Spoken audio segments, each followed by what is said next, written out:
আসসালামু আলাইকুম ওয়া রাহমাতুল্লাহি ওয়া বারাকাতুহু।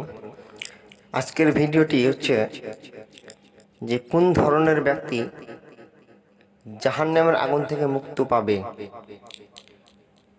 আল্লাহ পাকের শেষ নবী সাল্লাল্লাহু তাআলা আলাইহি সাল্লাম ইরশাদ করেন, যে ব্যক্তি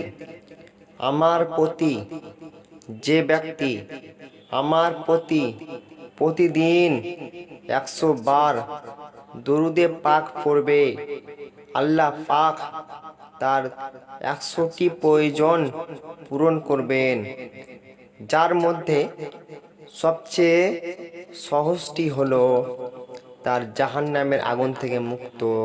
তাহলে এখান থেকে বোঝা গেল, যে ব্যক্তি রাসূলের প্রতি প্রতিদিন 100 বার দুরূদে পাক পড়বে,